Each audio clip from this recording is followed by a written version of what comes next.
这几档全球气候甲环境变迁影响，发生严重灾害的时阵，靠航遥测技术对空中翕相掌握灾情，成做后手登起的重要依据。阮这个机关是咧翕迄个空照图的机关啊。阮用的是飞行机，毋是用卫星。因飞行机诶顶悬装迄个相机，阮装的是一台差不多5000万、70公斤的足悬解析度的相机，装个飞行机的八度，为天顶对下骹翕相，安尼。所以阮逐工伫遐翕就是翕读咱规台湾的空照图。之前阮是有2台空勤总队的飞行机，一台即摆已经40几年啊，一台算到即摆差不多20几年，迄2台拢足久啊。去年的时阵，阮才买到2台新的全新的飞行机，搁配上阮2台即摆上新的相机，即摆就是用这新的飞行机甲新的相机伫替咱规台湾伫翕相。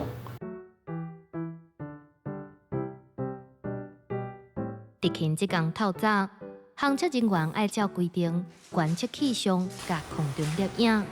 飞的路线甲高度进行简报。登机进前爱测酒精浓度，确保每一届飞行的安全。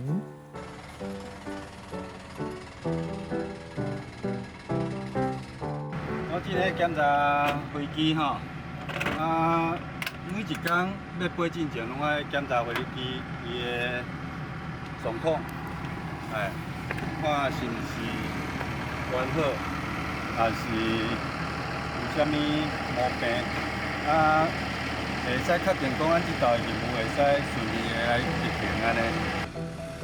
机挂检查是机师平常时的工课之一。坐飞行机规定，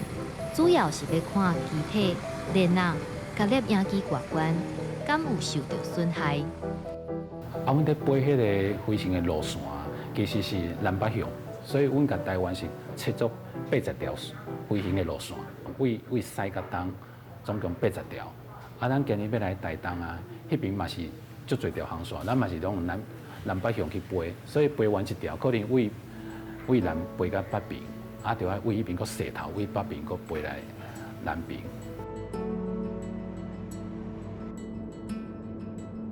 天灾发生了后，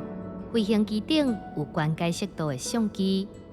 农林航遥测人员需要出动巡视，翕算长的农林地面积甲状况，全部拢伫航遥测人员掌控范围内底。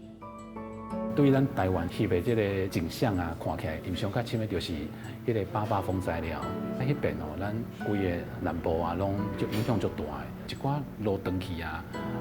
迄寡救护车啦、消防车啥，还是迄寡救难人员拢无法度入去的时阵，因拢想要知影内底发生啥物代志，还是倒位有路，还是倒位佫有加新的迄个灾害发生，因拢毋知。即阵就是考运，阮会当去翕相，迄阵看的时阵就看到，其实咱迄个深山马来其实人拢袂到的所在，伊拢看迄规片的树拢无去，你就知影迄个大自然的力量有偌大。大概飞差不多4点钟，飞行机落来了后，需要随即去办公室进行资料处理。咱这个飞完这个资料拢放在迄个哈迪，哈迪咱甲摕落来，等来这个高雄这个办公室咱就爱甲 copy 出来。迄个经过足侪道处理的，因为阮在处理是处理甲互人来看的时阵，迄顶悬有坐标，有坐标你会当去量迄个面积。所以处理到上尾会当用差不多2个礼拜。航遥测人员是空中记录者，伫1万英尺的高空看台湾，记录这片土地的历史甲变迁。因为亲目睭见证过大自然无法度抵抗的威力，所以对家乡的土地加一份看顾甲疼惜的心。